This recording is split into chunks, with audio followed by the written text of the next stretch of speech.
by the central government. Such power is derived from entry 36 of list 1 of the 7th schedule to the constitution, which speaks of currency, coinage and legal tender foreign exchange. I've quoted the 7 issues, judgments, which were, the references order dated 16th December 2016, where 9 questions were referred. His Lordship Gawai J has reframed the questions referred to this constitution bench and culled out 6 questions, which have been answered in the erudite judgment proposed by him. My views on each of such questions, as contrasted with those of his Lordship's, have been expressed in a tabular form hereunder for easy reference. It is at the head, I have put that. Then I have stated about the overview regarding the importance of the Reserve Bank of India and the Reserve Bank of India Act 1934.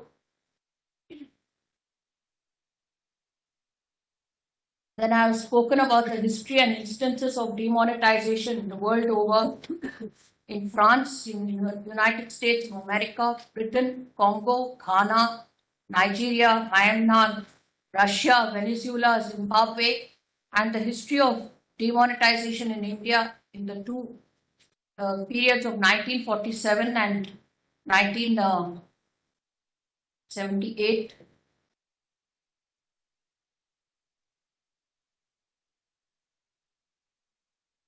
Then, while speaking about the Reserve Bank of India being the bulwark of the Indian economy, I have quoted Internet and Mobile Association of India versus RBI, wherein one of us, we, Ram Subrahmanyam J, while dealing with the regulation of cryptocurrency and virtual currency, highlighted the importance of the bank in the Indian economy. Then I have spoken about the economic and fiscal policies interference by the court and cited the judgments. What emerges from an understanding of the decisions referred to above or the subject of judicial review of economic policy may be culled out as under 1.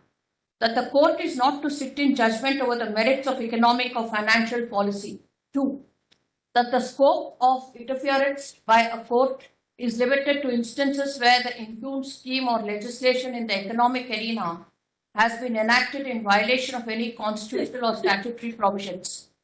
3.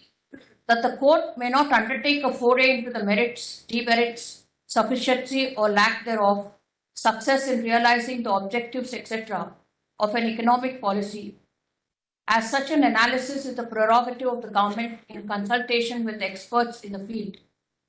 Being mindful of the limited scope of judicial review permissible in matters concerning economic policy decisions, I shall limit my examination of the matter to such extent as is necessary for the purpose of determining whether the process concluding in the issuance of the aspects of the case.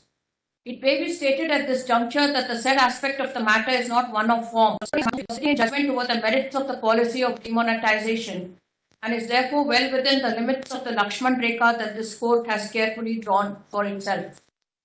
Then I have analyzed section 26 of the Act interpretation. There I have made again a table with a view to lend perspective to the issue with the discussion to follow. A bird's eye view of my analysis and conclusion has been expressed in a tabular form. The parameters for distinction. Then second, when the proposal for demonetization originates by way of a recommendation by the Central Board of the Bank. And the third is when the proposal for demonetization originates from the central government, as in the instant case. In that, I would say role of the central government, and the second parameter is role of the bank. The third parameter is extent of demonetization that may be proposed and carried out. Fourth, considerations for proposed measures of demonetization illustrative. 5, process or route to be followed to carry out demonetization. And 6, applicability of subsection 2 of section 26 of the Reserve Bank of India Act. There I have stated that when the demonetization originates by way of a recommendation by the Central Board of the Bank, it is section 26(2) which applies.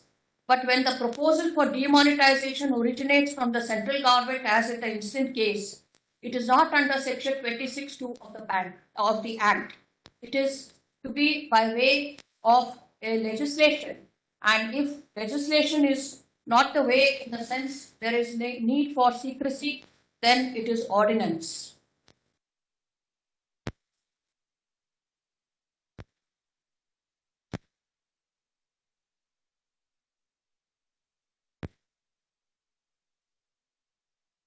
Since I have accepted the contention of the learned Attorney General appearing for Union of India in relation to the power of the central government for initiating the process of demonetization, the next question would be whether the central government can, on initiating the process of demonetization, proceed to issue a gazette notification to demonetize any or all series of any or all denomination